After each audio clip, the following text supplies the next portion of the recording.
The wizard studies में आप सभी लोगों का एक बार फिर से स्वागत है। ये ऑरोरा लाइट्स हैं, ऑरोरा बोरियालिस। अभी हाल ही में रात्रि में ऑरोरा बोरियालिस दिखाई दिया, जो यूएसए, कनाडा और यूके, जर्मनी और भारत के लद्दाख के हानले गांव सहित दुनिया के कई उत्तरी ध्रुवीय क्षेत्र वाले हिस्से में, यानी उत्तरी गोलार्ध में जहां से ध्रुवीय क्षेत्र की संभावना होती है दिखने की, उन क्षेत्रों से ये दिखाई देते हैं। तो आज हम इसे ही समझेंगे कि ऑरोरा लाइट्स क्या होते हैं और ये ऑरोरा बोरियालिस क्या होता है।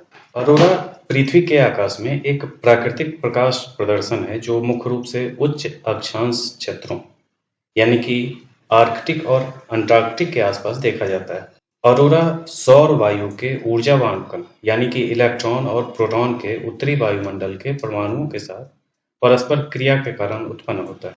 ऑरोरा चमकदार रोशनी के गतिशील पैटर्न प्रदर्शित करते हैं जो पर्दे, किरणों, सर्पिल या गतिशील झिलमिलाहट के रूप में पूरे आकाश को ढकते हुए दिखाई देते हैं।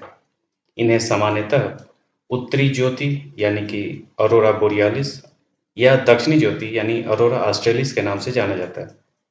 यानी उत्तरी ध्रुवीय क्षेत्र में जो देखा जाएगा, आकाशीय क्षेत्र में, यानी कि ध्रुवीय क्षेत्र में इसलिए देखा जाता है क्योंकि जो सौर पवन है, जो सूर्य से निकलने वाली जो पवन है, उसमें जो आवेशित कण होते हैं, इलेक्ट्रॉन और प्रोटॉन के जो कण आवेशित कण हैं, वो उन आवेशों के कारण उसमें विद्युत चुंबकीय गुण पाया जाता है।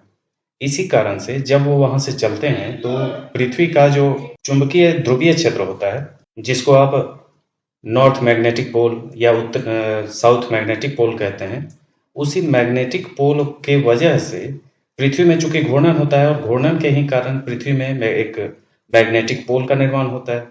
इसी वजह से जब कभी सूर्य से सौर पवन बाहरी वायुमंडल की ओर चलता है तो उस चलने के बाद ये जो सौर पवन है, ये सौर पवन वायुमंडल में पहुंचने के बाद पृथ्वी के जो मैग्नेटिक पोल हैं उसी एरिया की ओर आकर्षित होते चले जाते हैं और उसी हिस्से में जब ये वायुमंडल में प्रवेश करते हैं तो जब उत्तरी गोलार्ध में ध्रुवीय क्षेत्र में ये प्रवेश करेंगे तो इसी ढंग की एक ज्वाला दिखाई देगी जिसको ऑरोरा बोरियालिस कहते हैं, और दक्षिणी ध्रुवीय क्षेत्र में यही अगर दिखाई देगा तो इसे हम ऑरोरा ऑस्ट्रेलिस कहते हैं। उत्तरी गोलार्ध में आर्कटिक वृत्त के निकटवर्ती क्षेत्रों में ये दिखाई देंगे, जिसमें Norway, Sweden, Finland, Iceland, Canada, Alaska, ये सब जो देश हैं, इन सभी देशों के क्षेत्रों से ये ध्रुवीय क्षेत्र दिखाई देंगे। इस वजह से इन हिस्सों में दिखाई देंगे। उत्तरी ध्रुव की रोशनी सूर्य से आने वाली जो कण हैं, उन्हीं वजह से ये सभी चीजें दिखाई देती हैं।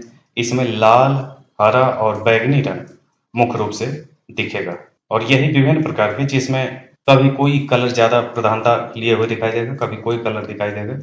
इसका कोई निश्चित पैटर्न नहीं होता, लेकिन यही तीन रंग ही मुख्य रूप से दिखाई देते हैं ऑरोरा बोरियालिस में भी और ऑरोरा ऑस्ट्रेलिस में भी। और इनके भी रंग का कारण होता है कि वायुमंडल में जो अलग अलग गैसें हैं उनसे ये अभिक्रिया करने के बाद ये चमकीले रंग के दिखाई देते हैं। तो ये था आज का ऑरोरा लाइट्स, ऑरोरा बोरियालिस और ऑरोरा ऑस्ट्रेलिस। ऑरोरा ऑस्ट्रेलिस दक्षिणी गोलार्ध में और ऑरोरा बोरियालिस उत्तरी गोलार्ध में दिखाई देते हैं, और ये लद्दाख के क्षेत्र से भी दिखाई देते हैं। यानी कि भारत में अगर पूछा जाए कि कहाँ से ऑरोरा लाइट्स देखेंगे तो आप हमेशा याद रखें कि लद्दाख का क्षेत्र है जहाँ से ये दिखेगा। तो ये था आज का अपडेट। इसी रंग के अपडेट्स के साथ हम फिर मिलेंगे। आज के लिए इतना ही। धन्यवाद।